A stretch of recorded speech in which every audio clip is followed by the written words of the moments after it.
Good morning, evening, or afternoon, my fellow nerd knights, and welcome to Classically Trained Nerds. Today we're going to be doing something a little different. So we're going to be mixing a booktube video and a let's play video into one.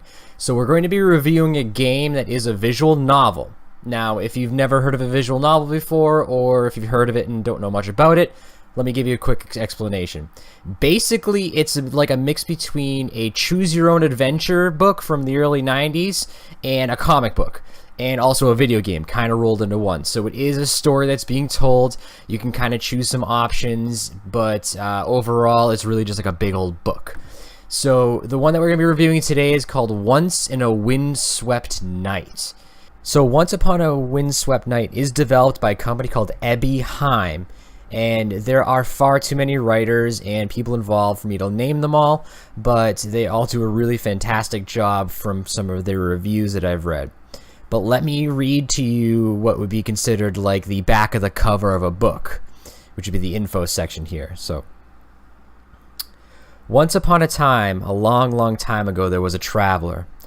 Our protagonist, a mysterious traveler, wanders the far-off land of Desivier, searching for patrons to buy their wares. Upon hearing about a large annual market in the village of Castella, the traveler decides to set up a stall and try their luck. Life, however, is not so easy.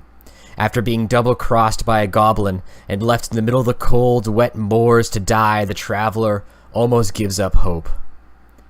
That is, until they stumble upon a mysterious church in the middle of nowhere and meet the two nuns who attend to it. What are these two nuns doing on their own? And why is there such a melancholy atmosphere in the air? The traveler has one windswept night to uncover their mysteries and to learn the truth. So that's what we're going to be looking at, and that's what we're going to be finding out. Here we go, ladies and gentlemen. Here we go. What? You blink, your eyelashes fluttering.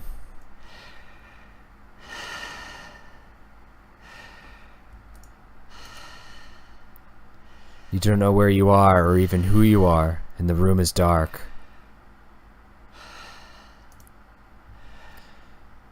No matter how you strain your eyes, you can't make out any detail. It's cold and quiet here, save for the panicked sounds of your own breathing. For all you know, you could be the only person alive in the whole world. The world itself seems to be compressed as of late. It's small, shrunken down, no bigger than the size of a walnut. You are trapped inside, all on your own. Or are you? The longer you sit there or stand there, lie there, you can't tell, the warmer your inert body becomes. Your fingers twitch. Ah, yes, you have fingers. You remember now. For a short while, though it felt like much, much longer, you'd quite forgotten. You have fingers you can use to touch, a nose you can use to smell, and ears you can use to hear. Arms and legs, a head. You are a person after all. It's fortunate that you remembered. You're beginning to doubt the nature of your own existence, lost amidst the aether of non-being.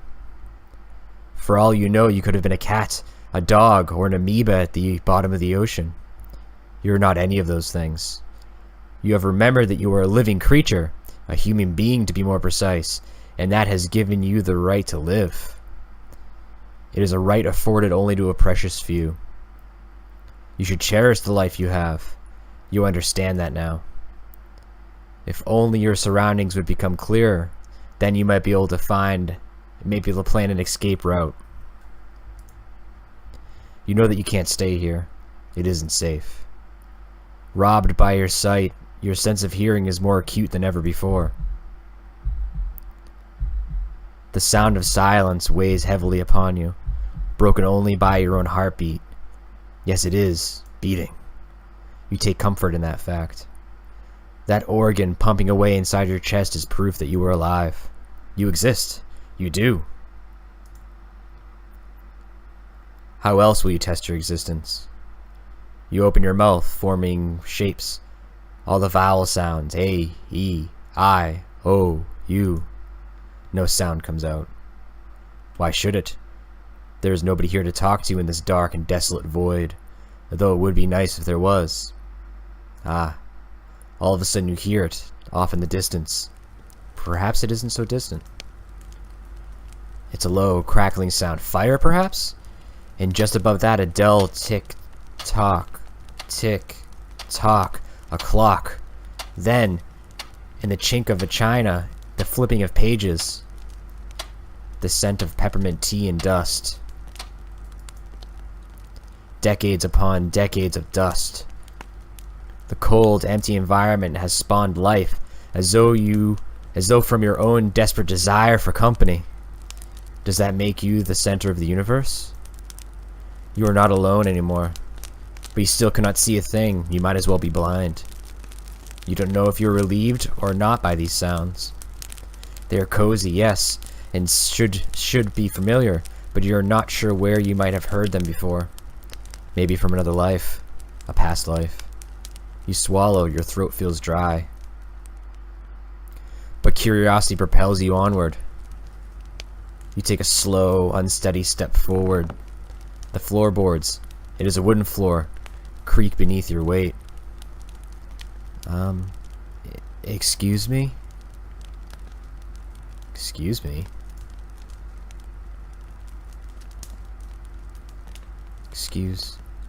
Excuse me? An unfamiliar voice falls from your lips. It's a voice you have not heard before. You can recognize it only by the virtue of the fact that it speaks when you manipulate your mouth. Your tongue pushes against your teeth. Your voice echoes throughout the darkened room. Dozens upon dozens of excuse me's repeat, circling about you like dust motes. The flipping of pages pauses. Still, the unseen fire continues to crackle. Somebody's looking at you. You can tell they are looking at you despite the thick darkness that envelops you. You shiver. Strain your eyes. Perhaps you can make out a few details here and there. The wooden floor, a rocking chair, a figure sitting upon it, a dusty old tome in their lap. A girl?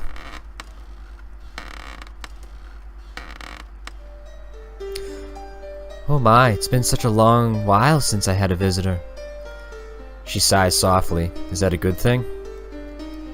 It must be lonely sitting in the dark for so long with nothing but books for company. How can she even read these books in the gloom? But this reality seems to operate differently from the one you came from. It's probably better not to ask these things. Otherwise, the whole world might fall apart. My name is Lycoris. May I inquire as to your title? Your title? She wants to know your name. That is an awful good question, but you do not remember it yourself. Your brain strains as you try to pluck the first words you can think of from the air. What is your name?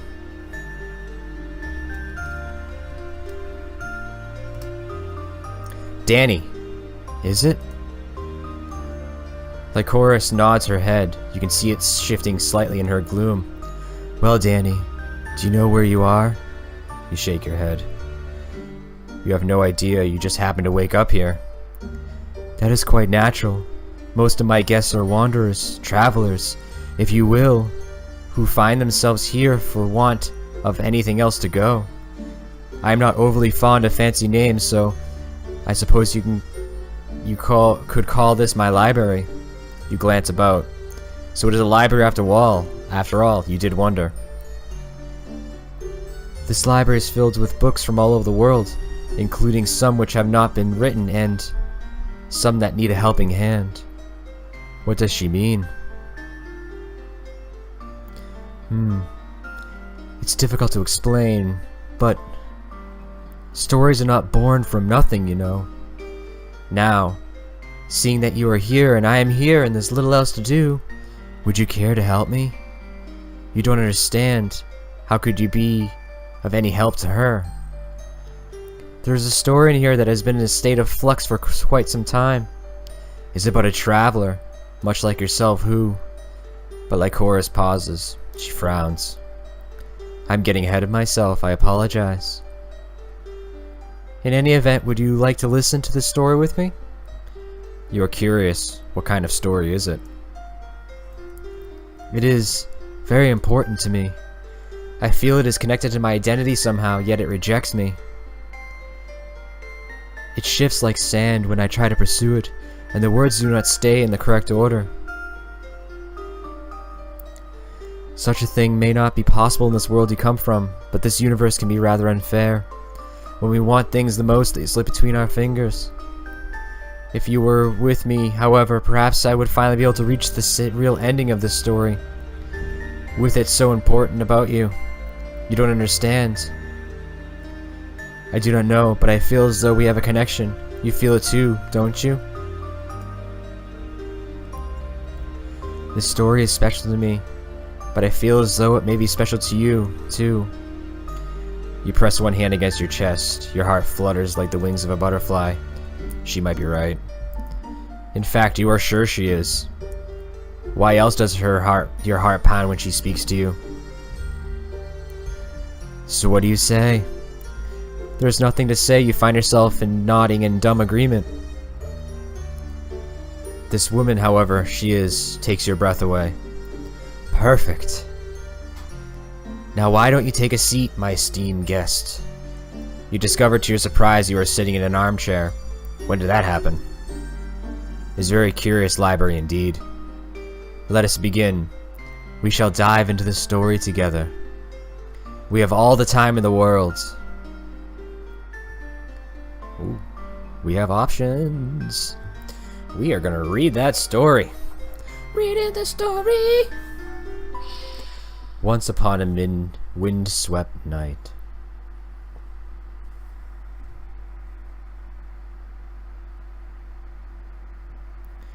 Once upon a time, a long time ago, there was a traveler. Now you are probably thinking that this is not a particularly exciting beginning to this tale, and neither is it all that original. There are travelers from all walks of life who wander across lands both near and far for innumerable reasons, business, pleasure, or just plain necessity. The story, however, is a little different. It is not an epic, sweeping tale of grand adventure. There are no sword fights, no dragons, and no princesses sealed away in high towers. It is a lot smaller than that. Humbler. It is a simple story about how one such traveler, who should have been unremarkable by all accounts, stumbled upon a secret tucked away in a small, dusty corner where few bothered to venture, and managed to change the lives of two young women. Ooh. Yes, that sounds like an interesting story. Wouldn't you agree, Danny? I kind of would. That's why we're playing the game. Ta-da!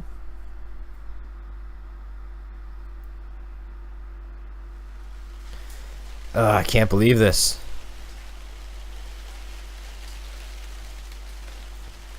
A shadowy figure was tramping through the moors, a hood drawn over their face. Rain pelted the figure from all sides, and the wind stirred the edges of their worn traveling cloak. Still, the figure did not slow in their solitary march. They could not. If they did, they might collapse from fatigue, and then they would never be able to get back up again. The rain on these desolate moors was unforgiving. It fell from the gray, overcast sky, endless, threatening to submerge the landscape with water. Not that the landscape was much to look at, really.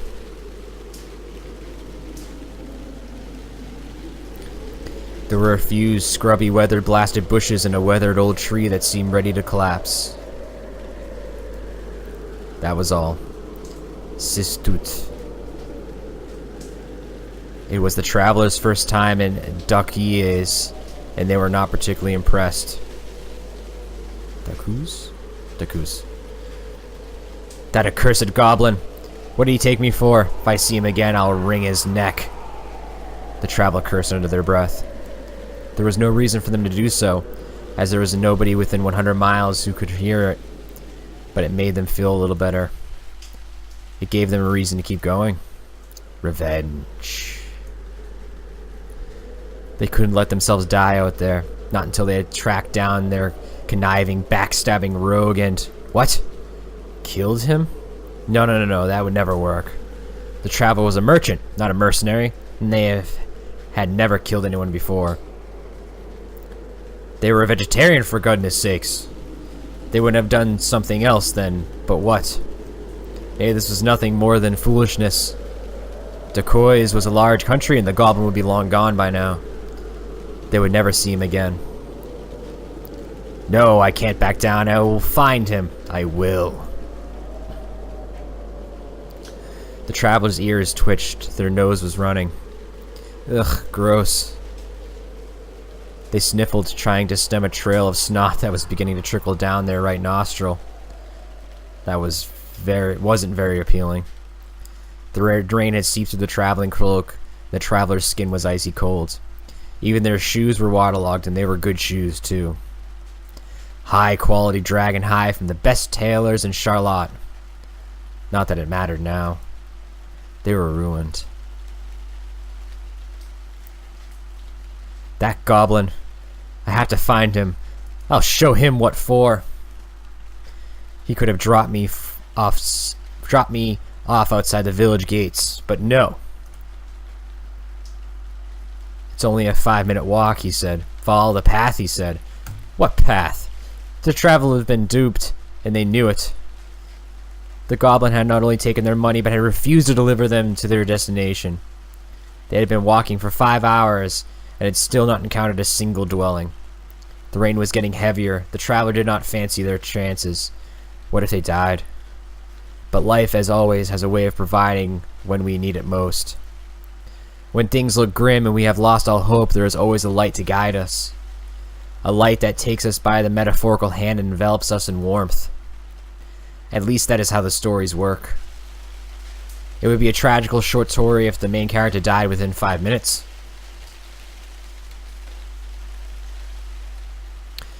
It was when the traveler finally accepted the possibilities of their own imminent death, with teary eyes and a snotty nose, they chanced upon it. Salvation. There in the distance over the tops of the many hills was a shape. A structure. A building. It was no piece of mere vegetation like the other markers that dotted the environment. This shadow, though faint, had walls and a roof, and there was light flickering in the windows like fireflies. Ah! The traveler gulped. They had almost succumbed to the cold. Their fiery indignation towards the goblin had faded, alongside their last scraps of strength, and they have been on the verge of surrender. Sweet, blissful surrender. But they could hardly do that now. They had to keep going. See, yeah, good. Oh, a person. Oh my, are you alright? The sodden traveler was met in the entrance of a church by a young woman wearing the garb of a nun. Her habit was navy, her hair was cornflower blonde, and her eyes were blue. These blue eyes were fringed by very long, pale eyelashes, and when she blinked, the traveler feared she might lacerate her own irises with them. Such was their length. In a word, she was pretty. Almost inhumanly so. Enough to take the traveler's breath away. I am fine. But the traveler was uneasy on their feet and they faltered. I think I need to sit down for a few moments. But of course, please rest a while. The nun took hold of the traveler's hand. Her skin was soft and warm and the traveler's face flushed from the close contact. Not that the nun noticed. The traveler's face was, after all, still obscured by a heavy hood.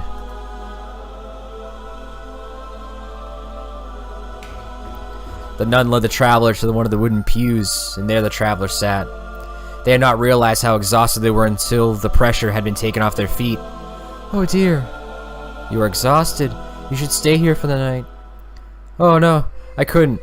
I don't have to impose. And there is somewhere else I need to be. Don't be silly, it's raining witches and warlocks outside. It's alright. I'm rather durable. The traveler raised one slender arm, the folds of their cloak fluttering, and tried to flex their muscle. The nun did not seem impressed. It happens. Though she was a soft woman with gentle curves and golden hair, there was a certain hardness about her. School mistressy, perhaps. They had one point absolutely apparent. If she wanted to care for somebody, she would, no matter how unwilling that somebody was. The traveler was weak against people like this. That is very impressive, but you are dripping wet. You will catch a death of cold. Whatever does not kill you makes you stronger? Whatever does kills you, kills you. Ah, yes, I didn't think of that. Then it is a good thing you chanced upon the church. We don't get many visitors. The nun's voice trailed off, and the traveler felt inclined to ask why that was. It sounded like the beginning of a story, some narrative thread one would do well to follow, but the nun shook her head and the moment passed. Are you hungry? The traveler was hungry, starving in fact, but they had more pressing concerns to address. I was wondering if you could answer a question. And what then might that be? How far away is Castella? Castella, I suppose it's a good 10 miles away. It would take about 2 hours to reach on foot. In this weather, however, it could take 4 or 5. 10 miles? So much for 5 minutes down the path. That goblin, when I see him, I'll hit him so hard his ancestors will feel it. Goblin? Are you by any chance going to the market in Castella? That's right. I have wares to sell and I need to sell them. It is impressive I get to the village before the break of day so I can set up my stall. You say that you need to, but that is not possible. The rain is too great, and your condition. Who cares about my condition? If I don't make any sales, I don't have enough money to eat, and that is the reality of life. Especially after traveler had given the goblin 5 gold coins. 5 gold coins was not an especially large sum, but it all added up. The nun, however, remained firm. If you want to know who cares about your condition, I do.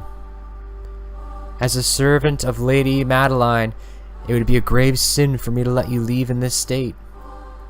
It is a suicide march. You will die. But, no buts. But I don't even know you. Why do you care so much? Because it's my calling to care. I don't want to see any more people suffer, not this time. The not this time hung in the air, suspended by its own ellipses. It was again an invitation to ask questions, a loose thread in a story that only just unraveled. But it had not unraveled enough. Not yet. There were further introductions to be done. There will be no more arguing. You will stay here tonight, whether you want to or not. Tch, what pain. It was not, the traveler had to admit, their finest hour. Now you must go get some food in your belly. When was the last time you ate? I'm not sure, 6 or 7 hours ago, maybe? That will never do. I have to tell Daffodil. Daffodil? She's the other sister who tends to this church. I will wake her and tell her about you, and we can make you some food. Oh, no.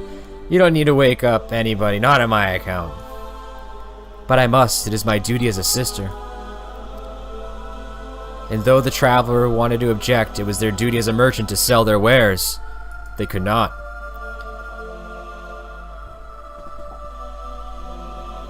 The expression on the nun's face was so determined, it would have felt like a great cruelty to rob her of her chances. I will tell Daffodil, you mean? You will remain here. I will? You must. Alright.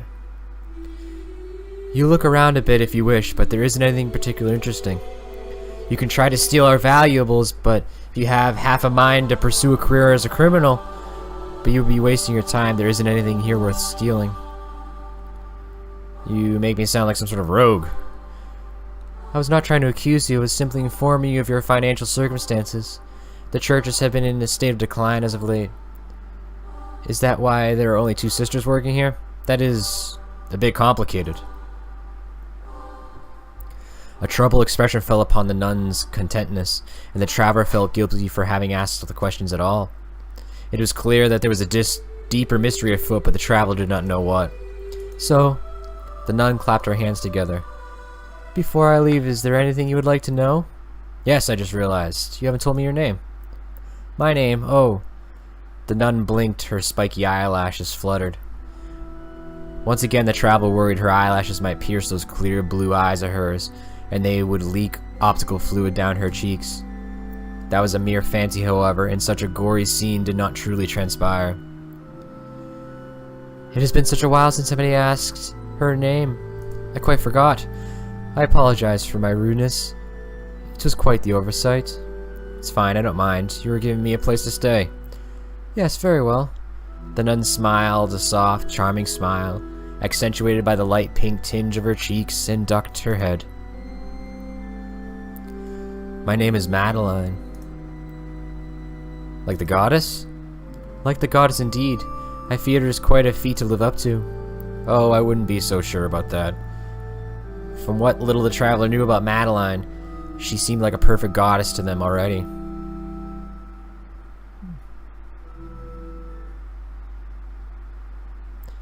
The traveler sat on the wooden pews and glanced about the church with wild interest. Now that they were alone, with only the dim sound of the falling rain and howling wind to accompany them, they were afforded more of a chance to explore. The church was a ramshackle building, leant to one side like an old man. Everything had an air of disuse. The stone floor was covered in marks and scratches, the pews dented and worn with age. The stained glass windows ran with rain, slick and wet. The altar in the corner, festooned by shadows, seemed almost watchful, and most particular of all, there was a tree. It was a withered old thing, perhaps even older than the church itself. It grew by the altar, its trunk sprouted up through the stone floor as though it had always been there and the church had grown organically around it. Maybe it had always been there. It looked old enough. The traveler shifted there behind, brushing against the rusted nail. Ow! The nail snagged in the fabric of their clothes, digging into the skin, and it hurt. Madeline had only been gone a scant handful of minutes, and the traveler did not even know when she could return. What should they do while waiting for her? Ooh. Could just leave. We can examine the altar, we can examine the window, we can examine the tree. Let's examine that cool old tree. Of all the aspects of the church that had piqued of the traveler's interest, it would have been that. The tree. With cautious footsteps still trembling from residual cold, the traveler rose to their feet. If the spindly tree was depressing from afar, it was doubly so up close. Doubly so. The branches were withered and wasted like malnourished limbs. Though the tree bore leaves, they were molted with age and did not bear any fruit. Perhaps it could not. The traveler swallowed. For some reason, the tree was disconcerting. In fact, foolish though it sounded, it was almost as though the tree was calling to them.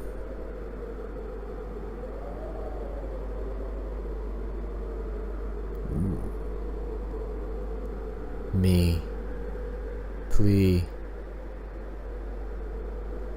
Help. Help me.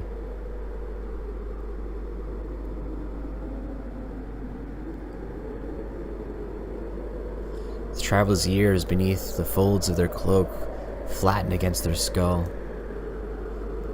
If they listened closely above the moaning of the wind and falling in the rain, they could hear something. They swore they could hear something. But maybe it was their imagination. They were being foolish. It was just a tree. Nothing more and nothing less.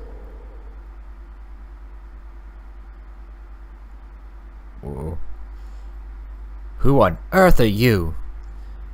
Daffodil, as it transpired, was not nearly as welcoming as Madeline. Maybe it was because she had just been woken, but the traveler was more inclined to believe Daffodil was a disagreeable girl by nature. Something about her face that seemed to say without words, I am thoroughly unlikable. We call that resting bitch face. Not even the nun's garb could dampen the impression of a traveler had of her. This is the traveler I told you about, Daffodil. They are to stay in the church overnight to rest and recuperate. Huh. I don't know if I trust them. There's a complete stranger. That may be the case, but it isn't our duty to care for our neighbors, even those who may come from foreign lands. But isn't it also our duty to look out after ourselves so we can continue to serve the community? For all we know, this traveler could be a wanted criminal, a serial killer. Just imagine. I don't think they're a serial killer. You aren't a serial killer, are you? Like a real serial killer would admit it to an idiot. The traveler was inclined to agree with Daffodil, but let the comment slide. I wasn't a serial killer the last time I checked, but I wouldn't change my mind when I got a hold of that goblin. You were traveling with a goblin?